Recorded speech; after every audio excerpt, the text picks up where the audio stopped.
นอบน้อมบูชาสักการะองค์พุทธศาสนาปีชาฉานจอมเมธีเรืองเดชวิเศษญาณประกอบการกรุณาประชากรขอนอบน้อมพระสงฆ์ทรงสิกขาจริยาร่ำเลิศประเสริฐสูรรักษาศาสตร์พุทธาเป็นนาบุญช่วยค้ำจุนนำพาประชาชนโดยเดชานุภาพพระไตรรัตน์เป็นดุจจัดศาสนาสถาผลขอจุงละความชั่วทั่วทุกคนประกอบตนเสริมสร้างแต่ทางดีขอจุงมีใจสงบประสบสุข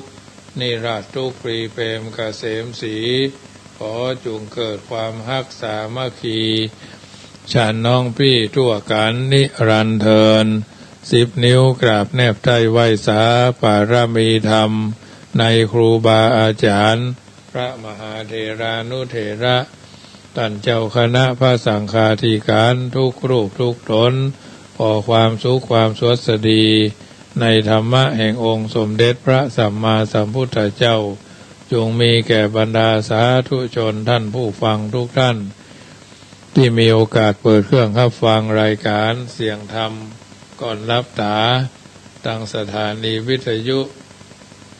เพื่อการศึกษาพระพุทธศาสนาและวัฒนธรรม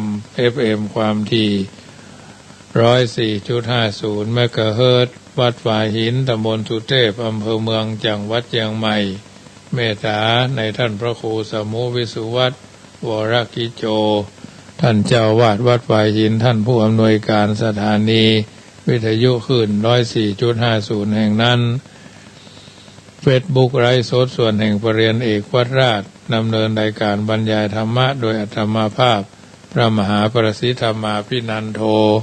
เจ้าวาดวัดยังกำตำบลมะกอกอำเภอป่าซางจังหวัดลำพูนเผยแผ่ธรรมในนามของคณะสงฆ์หน่วยอบรมประชาชนประจำตำบลมะกอกเบอร์โทรศัพท์0615476539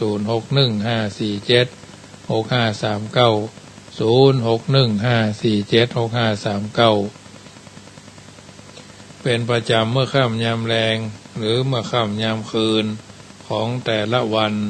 19:05 น.ถึง 20:00 น.โดยประมาณรายการนี้ธรรมภาพพระมหาประสิทธรรมาภินันโทก็นำมาอู้เอิญเจริญพรให้บรรดาญาติโยมฟังกันอยู่ทางบ้านถ้าบัติศาสนกิจหรือบัติอันใดก็รายการนี้ก็ป้ากับท่านทุกท่านทุกคนเป็นลำดับเนาะแต่ว่าถ้าติดงานตรงนั้นตรงนี้ก็อาจจะมีการรายการอื่นเข้ามาแทรกเข้ามาแทนเนาะทางนี้เพื่อบ่ให้เป็นการเสียเวลาในการที่จะเอาตั้งใจอยู่ท่าดาฟังกันเป็นประจำเมื่อตะคืนนี้ก็ไม่ได้จัดรายการเพราะว่าเดินทางไปอำเภอเชียงดาวไปเป็นทรงพิธี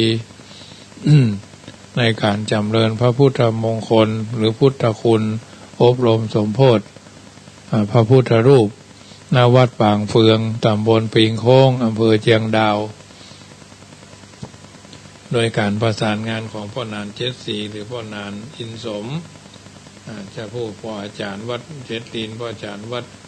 สลีบุญเรืองอำเภอเมืองเชียงใหม่ตำบลหนองหอยเนาะอันนี้ก็ได้ไปสักว่าเป็นนามจำวัดพุ่นนี้คือพระเจ้าพระสงฆ์ก็ร่วม40-50 ตนแต่ว่ากระจายกันมาเป็นช่วงคณะอาตมาภาพนี้เป็นชุด19 ตนร่วมกันสวดมนต์อธิษฐานจิตเบิกเนตรสวดท่านมนต์ตันแล้วก็เบิกเนตรตลอดจนรับการถวายเข้ามัทุปายาตแล้วก็สวดนพเคราะห์เนี่ยจุดเดียวนี่3 เวลาบาอาจารย์อำเภอเชียงดาวก็มาสมทบกันก็ผ่านไปเป็นงานญาติโยมส่วนเวลาทุ่มเกิงถึง20:00 นนี่ก็มีสถานีวิทยุคลื่น99วิทยุเต็มร้อยเรดิโอเมืองลำพูนและก็นาบุญเรดิโอคนยองลำพูน 102.25 จะถ่ายทอดเวลา20:00 ทุ่มเกิงถึง20:00 นเนาะทุกวันเพราะว่าปกติเพิ่นจะรับสัญญาณเวลา 6 โมงแมลงแต่ตั้งแต่ตะวา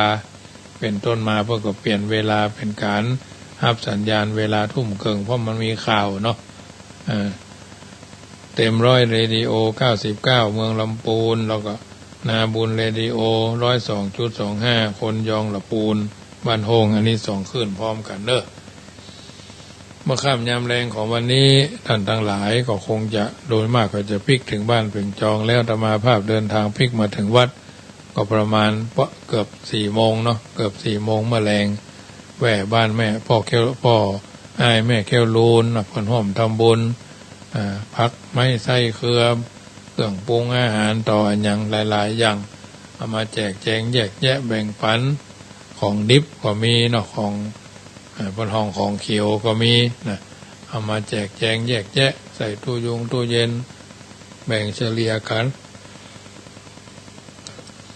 มีถึงผักกาดผักขี้หูดเนาะบะเขือยาวบะเขือเปาะเนาะผักจัดเลียมนะปลาดิบไก่ปลาทูนี่ผักกาดพร้อมที่จะกะหล่ำปีกะหล่ำดอกเนาะบะเขือส้มน้อยนะ5กะปิตลอดจนเครื่องปรุงอาหารก็อันนี้ก่อนอนุโมทนาครับโยมแม่แก้วลูนและพ่ออ้ายหีบทองที่พร้อมด้วยกัลยาณมิตรทุกท่านที่ได้ร่วมกันเป็นช่วยกันสร้างเสริมพัฒนาตลอดจนส่งเสริมพลังกายคือพระเจ้าประสงค์ได้ฉันได้บริโภคที่วัดจังกรรมช่วงนี้ก็พระเจ้าประสงค์ก็บ่ค่อยไปบิณฑบาตเท่าใดนักเพราะว่าบ้านพระบาทพวกก็กำลังสร้างซาจากโควิดก็เลยหุงข้าวนึ่งข้าวสลับว่าเปลี่ยนกันไปธรรมาภาพก็ทำทุกวันช่วงนี้ถ้ามีอาหารดิบนะวันแต่เมื่อแรงวันนี้ก็แกงนอแต่พักละใส่อันบนห้องว่าพักเสียงดาพักอันแม่ใบยานางเนาะใบยานางพักเพชรเนี่ยแกงไว้วันพุกเพื่อมันอะไรอย่างต่ออย่างเนาะแม่เจ้านี่ก็หุงข้าวฉันเลยเนาะอันนี้ก็เป็นแกงใส่ปลาแห้งเนาะแกงนอไม่สดใส่ปลาแห้งนะนี่ก็อนุโมทนากับครอบครัวพ่ออ้ายแม่แก้วลูนเนอะหีบทองบ้านสันโป่งไม่ริมเนาะคนก็ร่วมทำบุญมาอนุโมทนาในกุศลเจตนาค่ำคืนนี้ก็เป็นค่ำคืนที่ฟ้าห้องลุ่มล่ำเนี่ยหึ่งห้างไปมานะแถวนี้นะพี่น้องทางเชียงใหม่คงจะพอมีตะไดนอกฝนนะหรือจะตกแล้วนะฝนฟ้ามาก็ยังแควนน้อยน้ำฟ้าสายฝนนี่ชุ่มฉ่ำดีอกดีใจม่วนอกม่วนใจทำเพื่ออากาศก็ดูดีบ้านเมืองก็สะอาดดูฟังเสียงกระลึ่งกระลั่งเนอะแต่ถ้าฝนตกมันเป็นลมเป็นอย่างไม่นี่ก็คงจะยุติเนาะวันนี้เรามีชีวิตเพื่อต่อสู้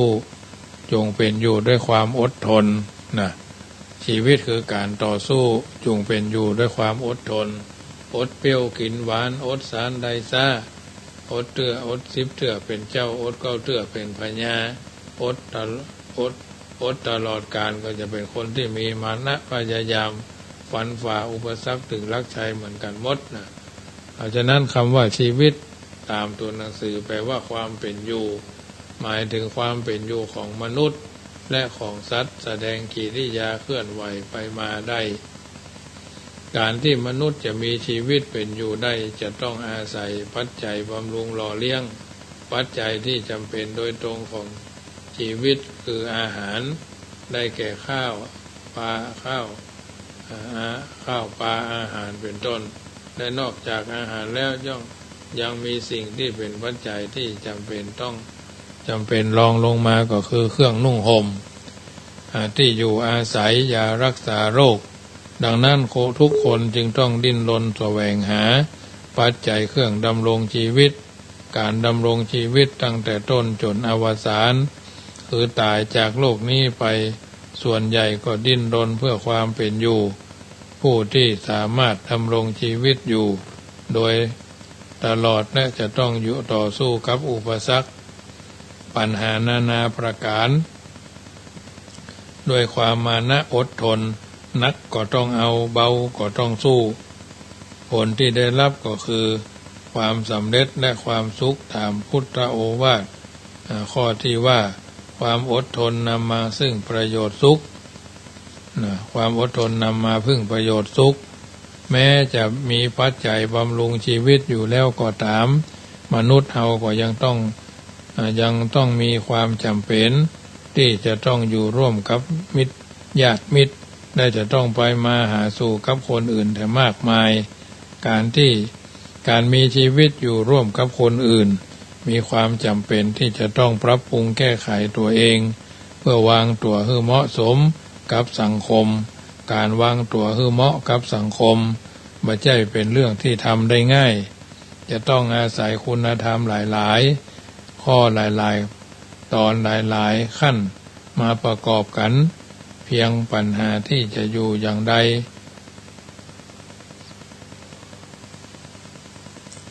จะกินอย่างใดจะแต่งอย่างใดจะย่องอย่างใดนะจึงจะเหมาะสมกับสังคมก็มีเรื่องที่จะต้องระมัดระวังอยู่มากมายมีความยุ่งยากอันใดที่จะยุ่งยากยิ่งไปกว่าความสับสนวุ่นวายในสังคมของมนุษย์คนที่เขาชอบเขาก็สรรเสริญเยินยอสักเสริญเยินยอคนที่เขาไม่ชอบก็นินทาผู้ที่ขาดขันติความอดทนย่อมจะถูกลมปากของคนที่สรรเสริญนินทาพัดผันกระทบกระเทือนจิตใจหาความสงบสุขมาได้จุดมุ่งหมายของชีวิตมาได้มีความหมายเพียงว่ามีบ้านอยู่มีข้าวกิน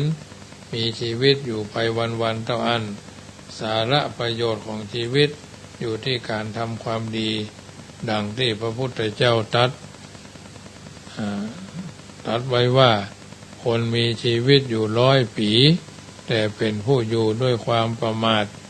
ขี้ค้านมาทำประโยชน์ผู้คนที่มีชีวิตอยู่สู้คนที่มีการเป็นอยู่ชีวิตเพียงแค่วันเดียว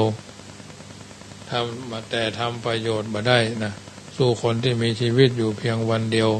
แต่ทำประโยชน์มาได้ชีวิตนี้เปรียบเหมือนเรือน้อยที่เต็มไปด้วยวัตถุสิ่งของลอยล่องอยู่ในท่ามกลางมหาสมุทรท่ามกลางกระแสคลื่นเนาะต้องฝ่าคลื่นลมบนเต็มไปด้วยอันตรายดีบ่ดีก็คว่ำหรืออับปางผู้ที่เป็นเจ้าของเรือจะต้องใช้ความรู้ความสามารถประกอบกับด้วยมานะพยายามต่อสู้กับอดทนจึงจะผ่านพ้นอุปสรรคขวากหนามอันตรายทั้งหลายถึงฝั่งที่มุ่งหมายคือความสุขใดความมานะอดทนจึงเป็นหลักชัยของมนุษย์ของชีวิตทุกคนที่มีความมานะอดทนบากบั่นฟันฝ่าอุปสรรคเนาะนี่ถือว่าญาติโยมสาธุชนจำเป็นจะต้องนำไปไตร่ตรองพินิจพิเคราะห์ในการต่อสู้กับปัญหาอุปสรรคและแถมอย่างหนึ่งเพิ่นบอกว่าเขาเกิดมามีทุกข์เขาก็ฮู้อยู่แล้วเกิดมาเป็นทุกข์เป็นพุทธโอวาทที่พระพุทธเจ้าพระบรมศาสดาตรัสไว้ในปฐมเทศนาแสดงถึงความจริงของชีวิตว่ามีบอกว่าจะเกิดมาอยู่ในฐานะใดจะเป็นเจ้าฟ้ามหากษัตริย์สามัญชนคนทุกข์คนยากกำพร้าอนาถายาจกวณิพกคนขอเกิดในตระกูลเศรษฐีหรือยาจกล้วนแต่ต้องพบกับความทุกข์ทั้งนั้นเช่นความเจ็บไข้บ่สบายความพัดพรากจากของฮักความบ่สมปรารถนาของคนที่ฮักบ่มีไผที่เกิดมามีแต่ความสมหวังมีแต่ความราบรื่นในชีวิตความทุกข์กายความกระทบกระเทือนใจในเรื่องธรรมดาของชีวิตผู้ที่บ่ฮู้เท่าทันในเรื่องของชีวิตมุ่งแต่ความสุขหวังแต่ความปรารถนาเมื่อพบความทุกข์ความบ่สมปรารถนาก็เกิดความท้อแท้เบื่อหน่ายคลายความเพียรพยายามบ่มีกายจิตบ่มีกายใจที่จะทำการทำงานมีชีวิตอยู่ไปวันๆชีวิตเช่นนี้เป็นชีวิตที่ว่าโมฆะชีวิตนะเป็นโมฆะชีวิตที่บ่มีคุณบ่มีค่านะหมายแต่บ่มีความก็หาความหมายบ่ได้นะจะอยู่มีชีวิตอยู่เมินนานก็ตามนะเพราะว่าชีวิตที่ว่างเปล่า หมายแต่ประการใดยิ่งอยู่ไปเมินก็เท่ากับฝั่งตัวเองคือจมดิ่งลงไปเพียงเท่านั้นถึงแม้ชีวิตจะมีแต่ความทุกข์ผู้ที่ฉลาดประกอบด้วยคุณธรรมย่อมหาทางที่จะสร้างความสงบความสุขความสำเร็จให้กับชีวิตได้และขอสาธุชีวิตที่มีความหวังให้ฟังสักเรื่องหนึ่งว่าสามีภรรยาคู่หนึ่งสามีชื่อนายกอภรรยาชื่อนางขออายุห่างกันละปีหนึ่งทั้งคู่ตาบอดมาแต่น้อยเนาะทั้งคู่สำเร็จการศึกษาจากโรงเรียนคนตาบอดโรงเรียนตาบอดนี้ที่เขาทั้งสองได้มีโอกาสสร้างความฮักกันแก่กันจนได้เข้าพิธีมงคลอยู่ร่วมกันมาในฐานะภรรยาสามีจนได้ลูกเป็นพยานรัก3 คนคนโตเป็นแม่หญิงชื่อฤดีมนเนาะคนกลางชื่อพรพิมลคนน้อยชื่ออนุชาเนาะภายหลังแต่งงานแล้วสองสามีภรรยาประกอบอาชีพด้วยกันตั้งวงดนตรีซื้อลูกเบสกายแบนด์นายกอเป็นหัวหน้าวงเล่นดนตรีได้หลายอย่างนางขอก็เป็นนักร้องเนาะนักร้องทั้งหมดตาบอดคณะดนตรีของเขาออกแสดงตามแคมป์ประเทศหนึ่งตามฐานะตามฐานทัพต่างๆและยังตะเวนและเล่เปิดการแสดงตามจังหวัดต่างๆทำโดยยามไหนว่างการเล่นดนตรีสองสามีภรรยาและลูกๆจะช่วยกันประดิษฐ์ของชำร่วยแต่งงานของเครื่องมือประดับสตรีเนาะเครื่องประดับสตรีเล็กๆน้อยๆส่งไปขายตามโรงเรียนต่างๆเพื่อเป็นการเพิ่มพูนรายได้ให้แก่ครอบครัวทำโดยเขาแต่งงานกันมาครบ10 ปีสามีภรรยาสองสามีภรรยาตาบอดได้พากันไปเอี่ยวเมืองไปเอี่ยวฮันนีมูนแบบวันวานนะที่ฮ่องกงในสายการบินแอร์สยามเป็นเวลา1 สัปดาห์ปีกจากฮันนีมูนเขาเล่าความสุขที่เขาได้หันได้หู้เขาได้รับและได้สัมผัสได้บอกเขาว่าเขามีโครงการจะไปเอี่ยวต่างประเทศในโอกาสข้างหน้าเรื่องของสามีภรรยาเป็นคนตาบอดที่เล่ามานี้เป็นตัวอย่างให้เห็นว่าถึงแม้ชีวิตจะเต็มไปด้วยความทุกข์ความบ่สมหวังเป็นผู้ที่ฉลาดประกอบกับคุณธรรมย่อมพยายามหาทางที่จะทำให้ชีวิตให้มีความสุขจึงน่าจะกล่าวว่าเป็นอยู่อย่างมีหวังคือพลังของชีวิตเป็นอยู่อย่างความหวังคือเป็นอยู่อย่างมีหวังคือพลังของชีวิตอันนี้ถือว่านำมาอวยเจริญพรให้บรรดาญาติโยมได้ฟังเนอะชีวิตของการต่อสู้อุปสรรคขวากน้ำเป็นอยู่คืออย่าเป็นอยู่ด้วยความหมดหวังความมนวักของเป็นทุกข์ขึ้นมาทันทีเพราะฉะนั้นอันนี้ถือว่าเป็นอาหารใจก่อนท่านจันทั้งหลายทั้งหญิงทั้งใจจะเข้าสู่นิทานในค่ำคืนวันนี้ก็ถือว่าเสียงธรรมมาช่วยประคับประคองช่วยเป็นกำลังใจให้ท่านฟันฝ่าอุปสรรคไปจนกว่าชีวิตจะผ่านวิกฤตไปด้วยดีแม้บางทีบางครั้งเอาตกอยู่ในอำนาจสิ่งต่างๆเช่นสุรายาเสพติดเป็นภัยเป็นพิษหรือสภาวะข้างๆบ้านอาจจะทำให้เรามัวเมาในสิ่งที่มันเป็นยศเป็นศักดิ์เป็นประโยชน์อย่างสักอย่างเราก็พยายามเว้นหรือห่างไกลสิ่งต่างๆที่มันบดีทำสิ่งที่ดีกันอย่างต่อเนื่องบนห้องว่าโลกจะลุกเป็นไฟถ้าใจคนเอาขาดธรรมะทำไมใจขาดธรรมะโลกจึงจะลุกเป็นไฟคำประโยคเนี้ยเป็นคำเปรียบเทียบธรรมะเปรียบเหมือนน้ำกิเลสเปรียบเหมือนไฟใจที่ขาดธรรมะก็คือใจที่ขาดน้ำหมายถึงขาดความเยือกเย็น สุขุมเป็นโอกาสที่จะคือกิเลสนั้นเปรียบเหมือนไฟเข้ามาแผดเผาในเร่าร้อนกระวนกระวายท่านผู้ฟังจึงนึกถึงสภาพคนที่อยู่ที่ถูกไฟไหม้บ้านคนที่ถูกไฟไหม้บ้านจะมีอาการกระซับกระส่ายวุ่นวายไหนจะต้องหนีเอาตัวรอดออกจากการถูกไฟไหม้ไหนจะระวังอาจจะห่วงทรัพย์สมบัติห่วงหน้าห่วงหลังจนทำมันยังบ่ถูกยังนึกถึงภาพของคนที่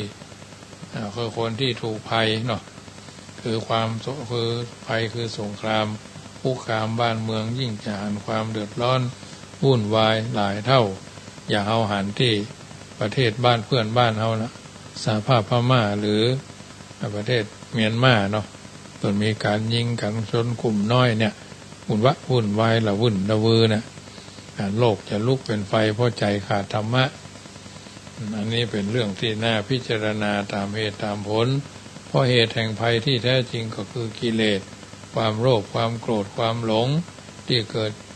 ของกิเลสเหล่านี้คือใจของคนมีแผ่นดินผืนแผ่นดินเป็นที่เกิดพันธุ์ต้นไม้ต่างๆฉันใดจิตใจก็เป็นที่เกิดของกิเลสฉะนั้นกิเลส3ก็คือโลภอยากจะได้โลภะความโลภอยากจะได้คือโลภะความประทุษร้ายใจคือความประทุษร้ายใจก็คือโทสะความหลงท่านเปรียบเหมือนไฟเกิดขึ้นจากใจแล้วก็จะเผาใจคือเร่าร้อน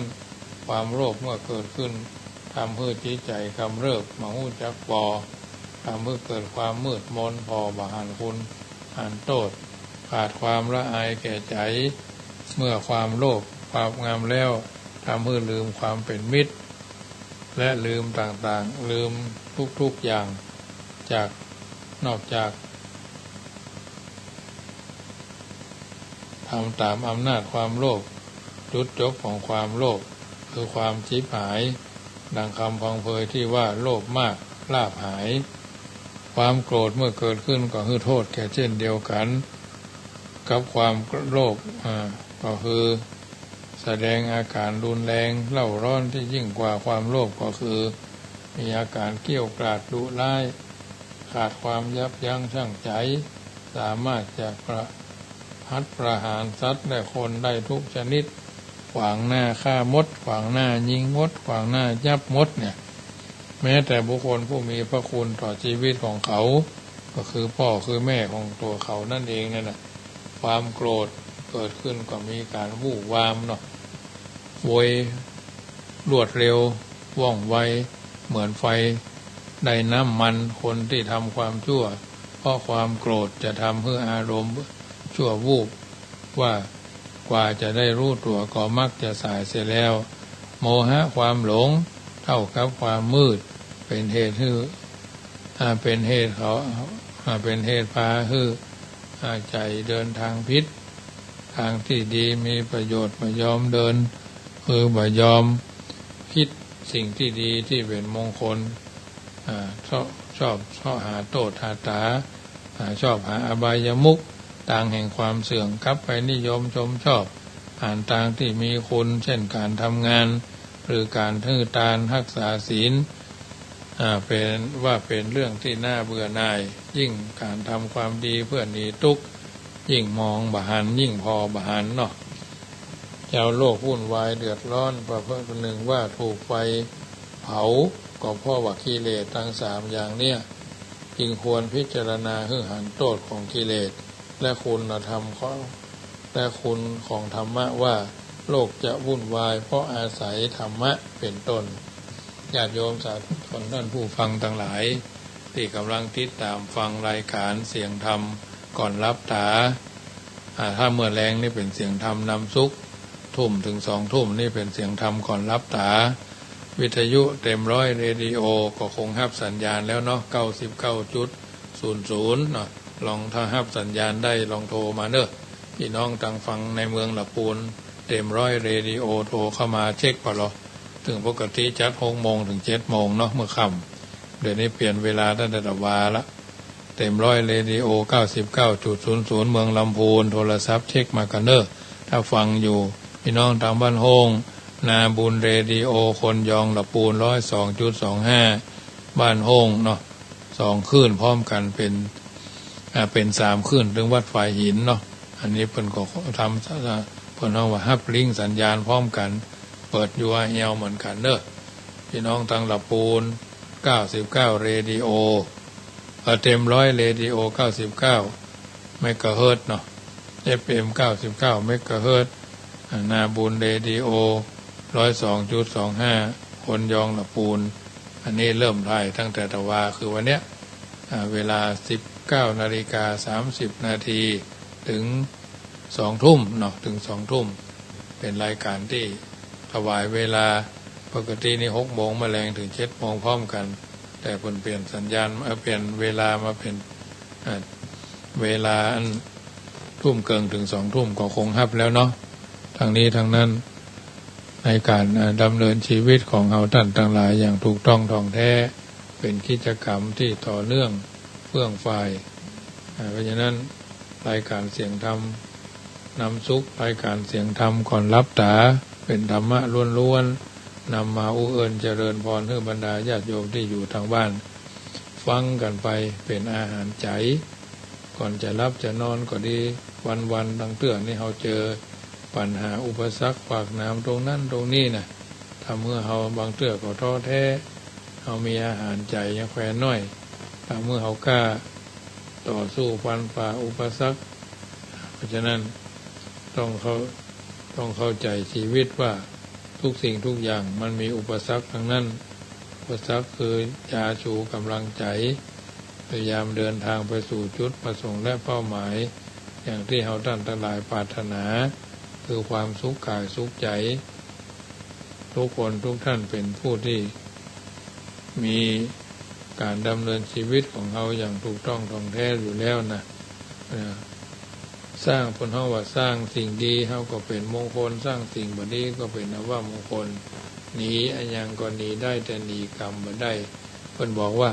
สร้างกรรมได้ไว้ให้ได้เกรงกลัวอย่าหลงเมามัวดีชั่วที่สร้างห้องเพิ่นห้องกันว่ากรรมนำมาติดข้างเกินจักสวะวางช่วยล้างขี้เปอะขี้ตมติดถมเคินข้างยังจ้างช่วยยังจ้างช่วยได้โสภาแต่กรรมพิเศษมันติดตัวถามเพื่อเมื่อมาถึงยามจักนำตอบไส้ย่อมหู้แก่ใจตัวในปอกป้ายไปกึดทำลายไล่ลบมันจึงเร่งแรงทิ่มแตงหลายตบมาพบต้นไม้มาพบต้นได้ปลายลูนทำกรรมไรไว้บ่ได้หายสูญจักทวีคูณลบบุญที่สร้างโลภหลงไปติดอามิตรสินจ้างเดินพิษแนวทางธรรมะถ้าหู้จักตัวเก่งกลัวเลิกละก็จักสว่างแจ้งแสงธรรมจังจะหากลงทางพิษคิดแต่สร้างกรรมใจมักมืดดำทำตัวบอดใบกรรมบ่จืดจางไผสร้างไผได้รีบรับผลกันไปแน่แต่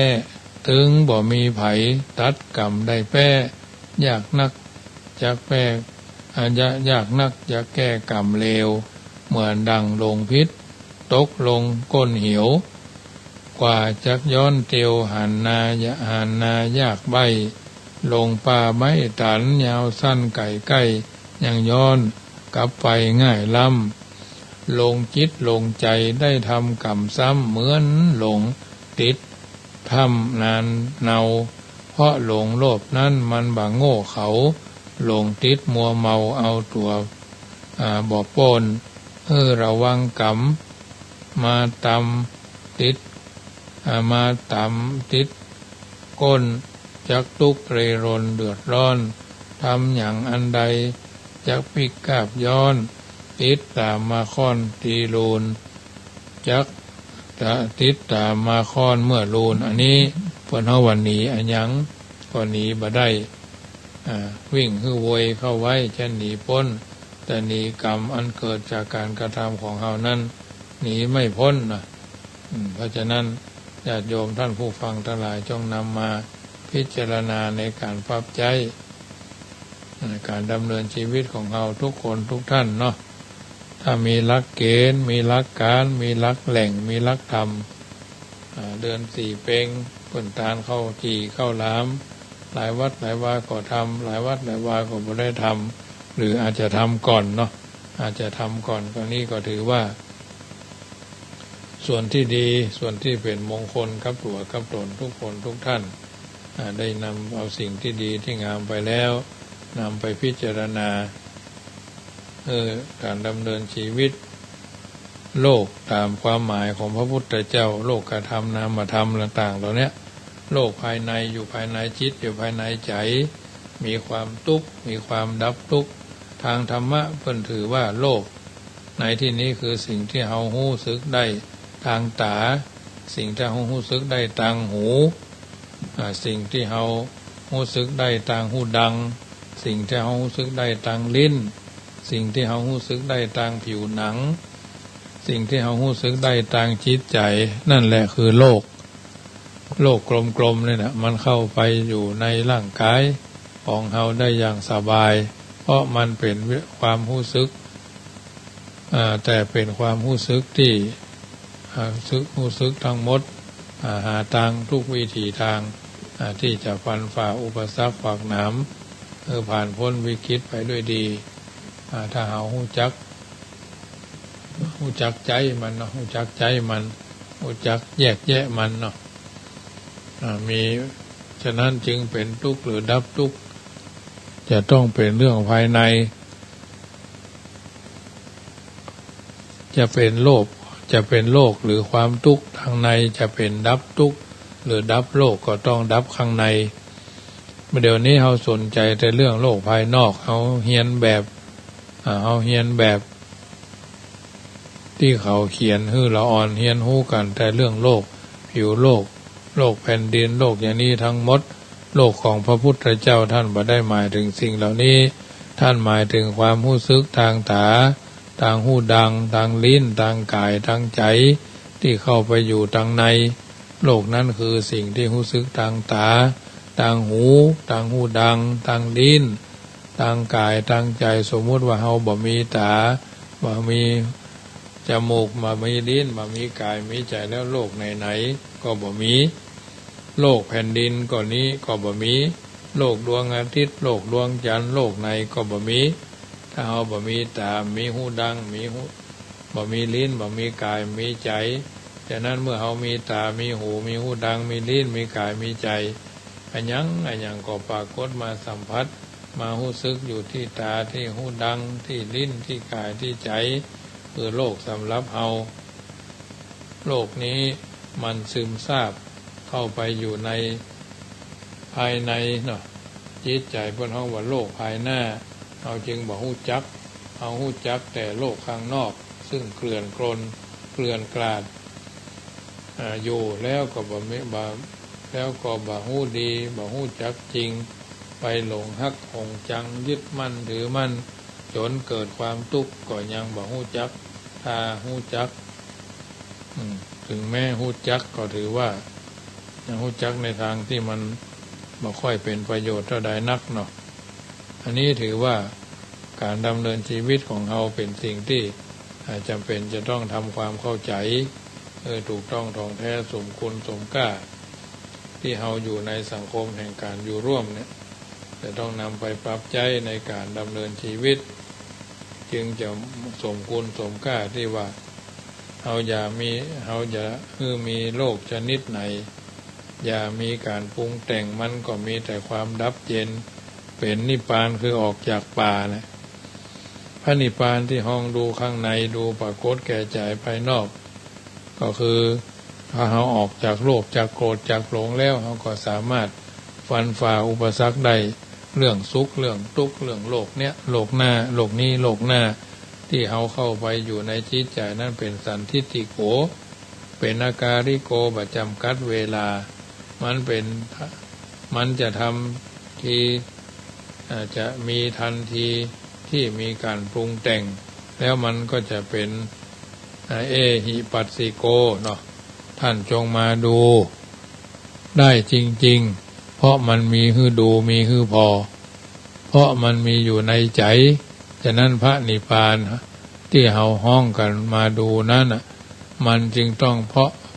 เป็นเพราะพระนิพพานที่เฮามีอยู่ในใจเมื่อใจจิตเมื่อใดจิตใจของเฮาว่างลั่งจากกิเลส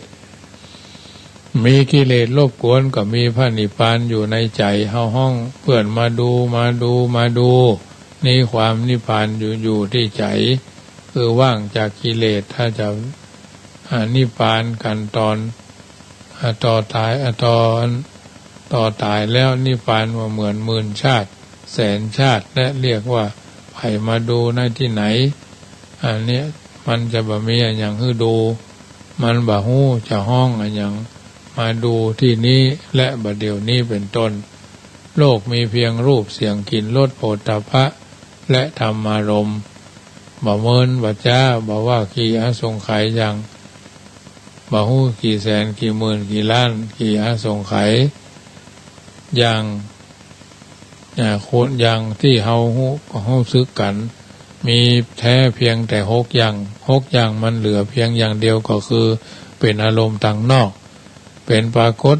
อารมณ์ต่างนอกทำให้โลกเหลือเพียงอย่างเดียวเรื่องนี้มันน้อยปัญหามันสบายเป็นต้นฉะนั้นธรรมะเอาบ่ต้องเรียนชนิดที่มีเกินไก่ตัวเนาะไก่ตัวเอาต้องเรียนในตัวเขานี่แหละเอาถึงจะเข้าใจในสิ่งต่างๆเหล่านี้ไปเป็นเพราะเป็นช่วงเนาะ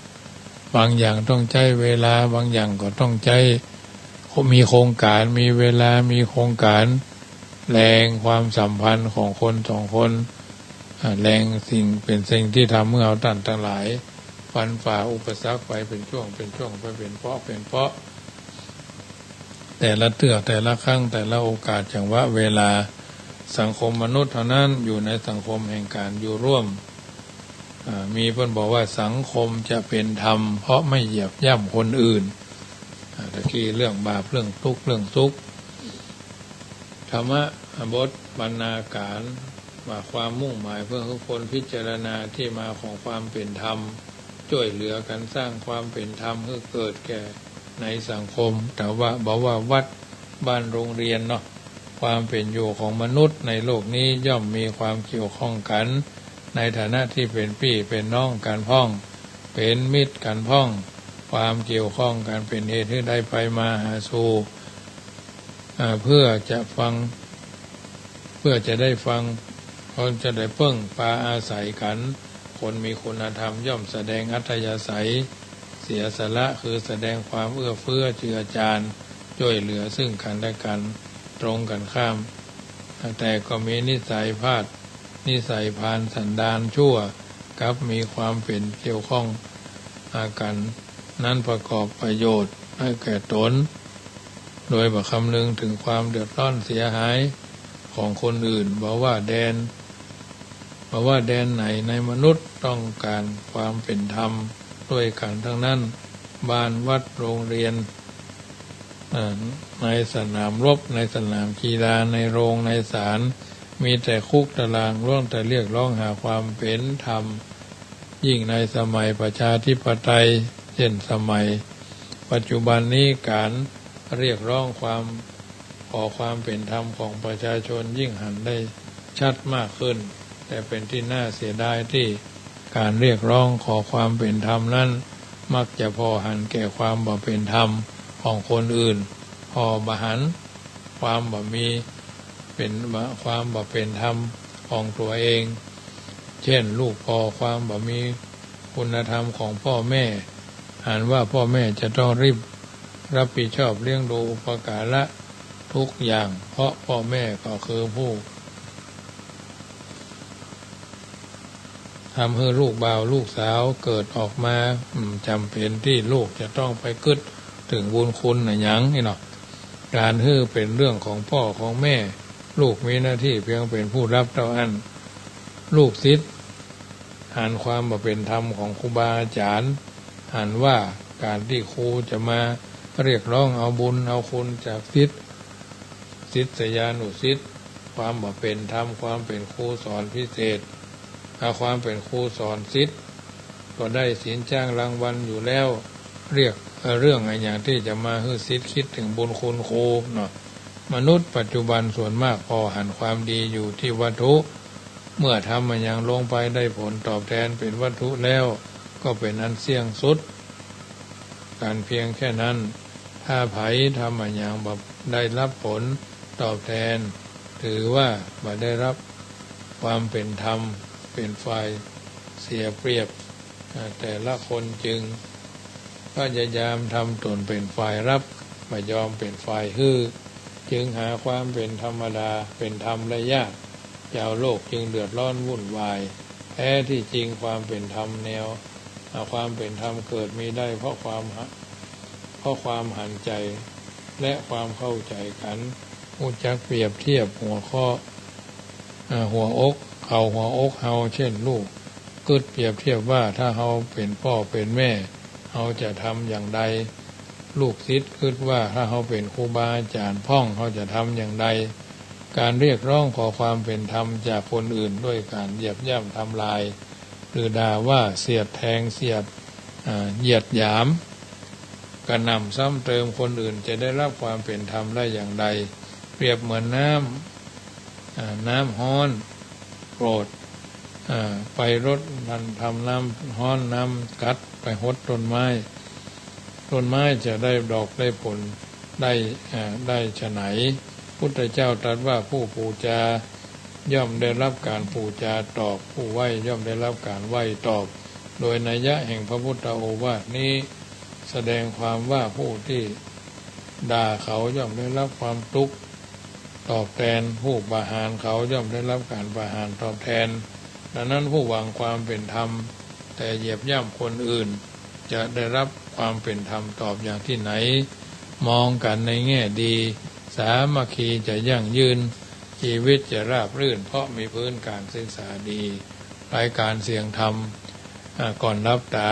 วิทยุเพื่อการศึกษาวัดป่ายหิน FM 104.50 วิทยุเต็มร้อยเรดิโอ